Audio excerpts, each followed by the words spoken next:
essa entrada.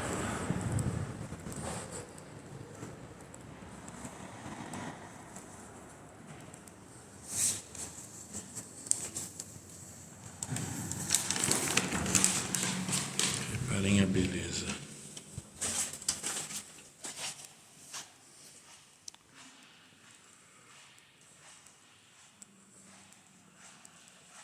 Assim como a Basílica de Santa Pudenziana, aqui reinam os mosaicos. O altar aqui, né, está na forma de baldaquino, né? Em cima o mosaico. Também, da mesma maneira, os apóstolos Pedro e Paulo, guiados pelas duas irmãs para a sede pudenziana. Vamos dar uma olhada, né, no mosaico.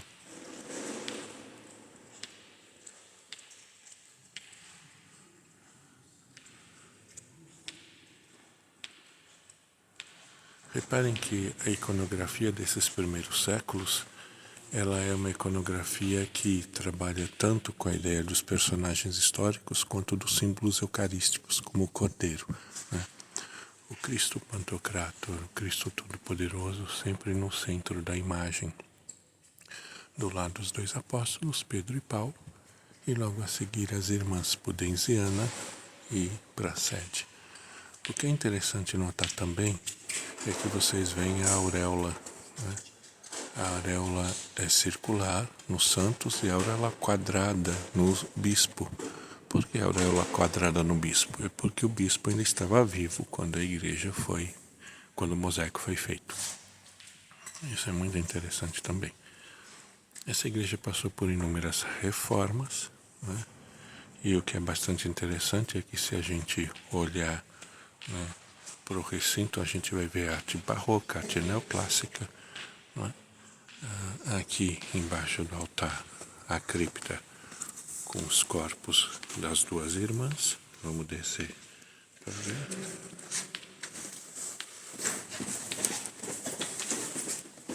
Então aqui o altar. Aqui a cripta.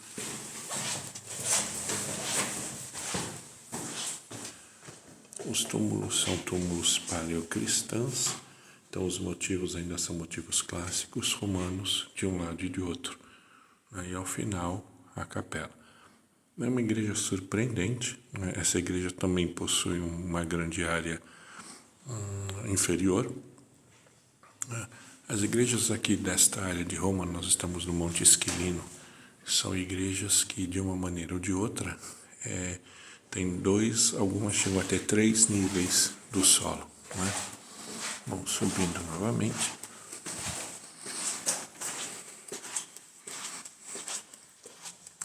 Nós vamos nos dirigir a uma capela lateral, muito curiosa, que é a capela em que o São Carlos Borromeu rezava. E aqui também você vai encontrar uma série de mosaicos interessantes, vejam, né? Novamente a figura do Cristo com os apóstolos, com os santos, né? Essa configuração é muito comum nessa época, né? Aqui eu vou virar a câmera para a gente dar uma olhada, né? Vamos entrar um pouco, porque acenderam a luz aqui, para a gente dar uma olhadinha, né? Vejam o tipo, novamente a iconografia, né? Vocês veem a iconografia circular para os santos, as duas santas da Virgem Maria, e para os monges que ainda eram vivos na época é quadrado.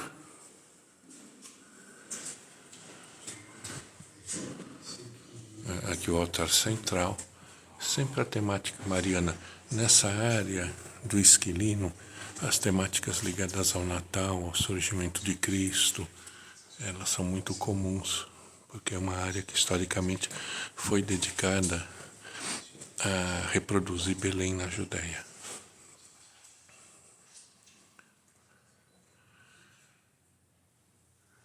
Reparem, tudo isso são mosaicos.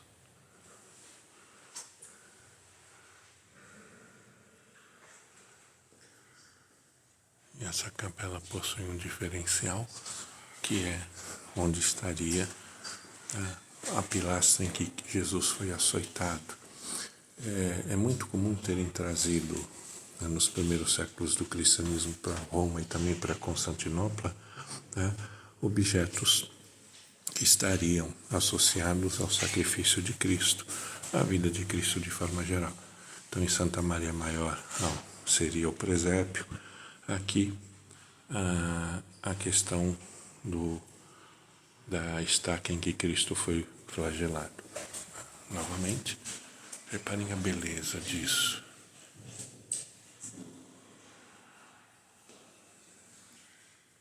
Essa é uma das minhas igrejas preferidas em Roma, muito pouco visitada, né? Justamente porque o foco dela é a arte paleocristã, né? E também ela não está no roteiro do turismo, né?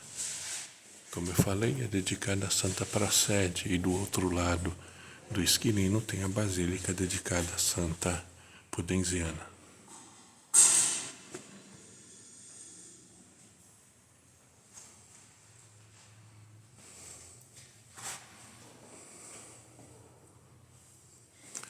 Vamos saindo. Na verdade, não dá vontade de sair daqui, né? Reparem os detalhes. O Cristo Pantocrata, ladeado pelos 4 anjos, representando os 4 evangelistas, e também, né, o vento, o ar, o fogo, a água, a terra, né? Toda essa simbologia é muito presente.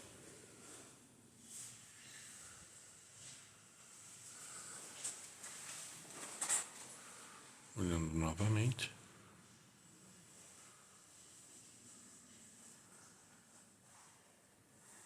Nos despedimos então dessa capela. E vamos então caminhando novamente em direção à igreja principal. Há aqui outras obras de arte bastante interessantes. As igrejas romanas, elas são, a grande maioria delas, anteriores ao Concílio Vaticano II. O que isso significa? Que cada capela possuía um ou mais altares, e era o altar que importava, não tanto os lugares, os bancos em que os fiéis sentavam. Então, poderia haver numa igreja, né, muitos altares e muitas missas ao mesmo tempo, né? Isso é interessante de ver também. Aqui a gente vê uma decoração que é posterior à basílica original, né?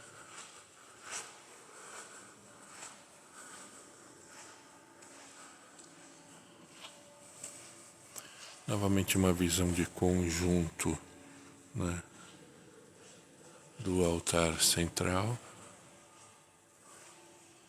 Vamos nos encaminhando novamente aqui para o altar central. E reparem a beleza, né, dos mosaicos. Eu vou me deter um pouco aqui para que a gente possa ver um pouco a beleza dos mosaicos, né?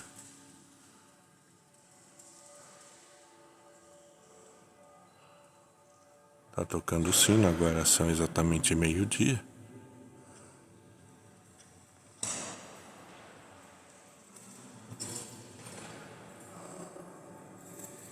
E aqui o mosaico central, né?